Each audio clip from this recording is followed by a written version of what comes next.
Estamos de volta e no próximo bloco vamos continuar conversando com a psicóloga doutora Solange Santos.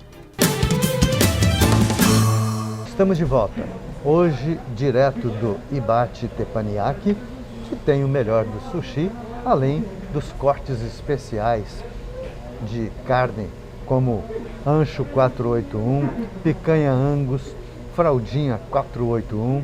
Então, além de uma variada carta de vinhos para você harmonizar muito bem o seu almoço. E sem falar que o melhor do sushi você encontra no Ibate Teppanyaki, que fica na estrada Efigênio Salles, na estrada do V8, é quem é mais conhecido, número 284, e tem o seu telefone que também é o delivery, 981 60 37 40. Hoje, com a honra e o prazer de estar com a doutora Solange dos Santos, psicóloga, e está passando um pano aí na nossa saúde mental. Doutora, hoje, quais são as maiores patologias que a senhora recebe no consultório? Hoje chega aos consultórios a maioria com depressão, ansiedade e síndrome do pânico. Tudo decorrente à pandemia, né? Que se agravou muito mais, a gente recebe muito mais em consultórios mediante a tudo isso que vem acontecendo. A gente sempre ouve falar que a depressão é uma frescura, é uma falta de ocupação. Isso não procede, né? Não procede, né? Lembrando que nem sempre o depressivo ele está trancado dentro de um quarto, jogado numa cama, no escuro, nem sempre. Às vezes você está falando com um depressivo, ele está sorrindo, está brincando, mas é necessário ele dar algumas dicas do que está acontecendo, porque o corpo fala, né?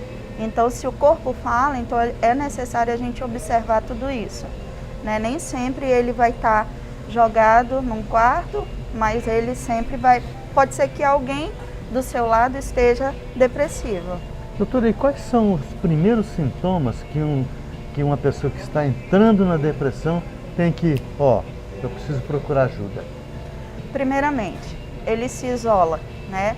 E a primeira coisa que a gente precisa observar, se ele era uma pessoa super dada e de repente ele se isola das suas amizades, ele quer permanecer mais dentro de casa, ele não é mais uma pessoa feliz, alegre, sorridente, brincalhão, então é necessário a gente observar tudo isso. Mediante a essa situação, muda o comportamento da pessoa depressiva. Se ele era mais extrovertido, ele começa a ficar mais introvertido, né, e permanece muito mais isolado. O isolamento é um sinal de que a pessoa está adentrando a um nível de depressão, né? E a companheira ou o companheiro dessas pessoas que começou a observar isso, que atitude tem que ter para facilitar, para melhorar esse relacionamento, para fazer com que uma ajuda para o seu parceiro sair daquela situação? Quando o parceiro ou a parceira ela observa essa situação, a primeiro momento o próprio paciente ele não quer ajuda. A gente precisa observar isso. Ele não aceita que ele está depressivo. Então é necessário explicar para essa pessoa o quanto é importante o tratamento ser mais cedo, né? Quanto melhor, mais cedo ele sai dessa depressão. Ele não entra fundo a depressão, né? Ele sai muito mais rápido. É diferente de uma pessoa que só procura o profissional quando ele já está no fundo do poço. Dá para tirar? Dá. Mas é um processo muito mais lento, muito mais demorado e o paciente, às vezes, ele quer algo muito rápido. E não é rápido. O paciente que está no nível mais profundo de depressão, ele precisa ter a consciência de que é um passo de formiguinha, é devagar e é necessário ele ter essa paciência, diferentemente de alguém que está bem no início e que tem essa possibilidade de pensar que não, se eu estou adentrando, então eu tenho essa possibilidade de correr na frente mais rápido para poder sair desse quadro. E a depressão, ela tem um porquê ou acontece? Ela pode acontecer através de um trauma, né? Se a pessoa sofreu um trauma, pode vir da infância, né? Algo que sofreu na infância, às vezes ele não consegue absorver e digerir tudo isso, né? Então, isso pode vir ocorrendo há anos, por exemplo, né? O que não foi tratado lá no início, com a infância, hoje na vida adulta ele sofre essas consequências. E o síndrome de pânico? É o mesmo caso. Qual é o start que você tem que ter para dizer, ó, preciso de ajuda? A síndrome do pânico, ela se dá através do medo. Por exemplo, tem um episódio, muitas vezes o paciente ele conta um episódio que aconteceu, né? Por exemplo, é só um exemplo que eu vou dar aqui. Se de repente ele tem ele nunca teve, mas de repente ele está atravessando uma passarela e de repente ele dá um start nele e ele não consegue dar um passo, não consegue andar, ele fica ali parado. Daquele dia em diante, ele não consegue mais fazer isso. Então, Ou seja, atravessar a ponte. Isso. E tudo que, por exemplo, ele olha, é carro passando, né? Então ele tem esse medo, esse pânico de estar... Qualquer lugar que remete a esse primeiro episódio, ele sempre vai lembrar. O nosso cérebro, ele é como se ele fizesse o reverso, né? Isso pode levar a um suicídio, doutor? Pode. Assim como a depressão, né? Assim como a depressão, porque existe o medo, né? O medo, gente, a nossa cabeça é um mundo que ninguém anda. É desconhecido, né? É desconhecido, exatamente. Não conhecemos. E a gente sabe que Deus fez isso proposital, que é para que você não conheça mesmo e não queira experimentar o outro lado. Isso só vai ser a vontade dele. Como, por exemplo, muitas vezes eu tenho falado, inclusive para o meu filho e para outras pessoas, que antes eu já estava preparado para morrer.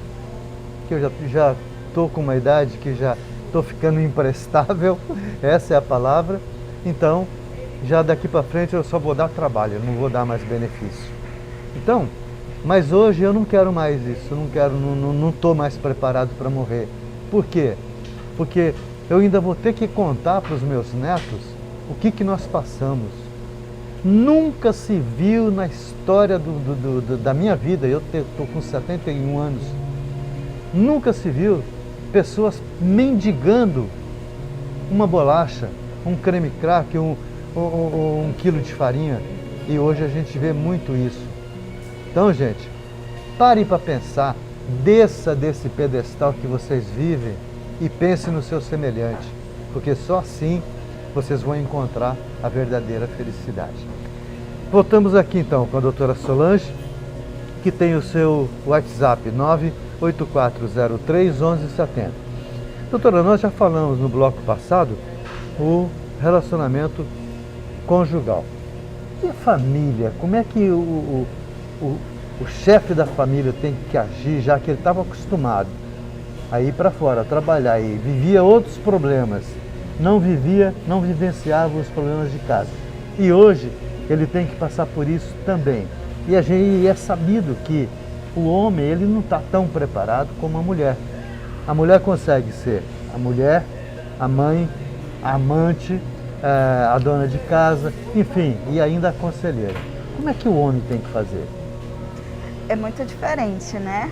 Porque o homem ele é o provedor, né, da família. E para muitas famílias o provedor foi despedido, né? O provedor não tem mais sua renda, então ele passa... A autoestima está baixa. A autoestima está baixa, né? E muitas vezes é a mulher que faz esse papel, né? Então o que atinge? Atinge a vida financeira do casal, a vida familiar como um todo e a família conjugal, que são os dois.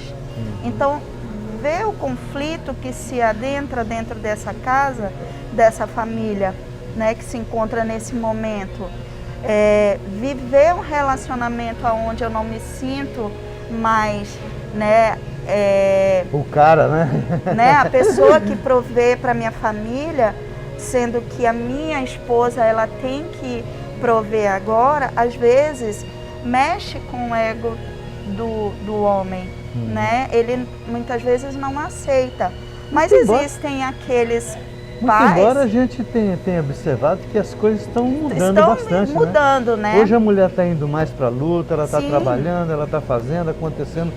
E ainda tem os imbecis da vida aí que vão bater nas mulheres, vão bater nos filhos e até matá-los para criar ciúmes.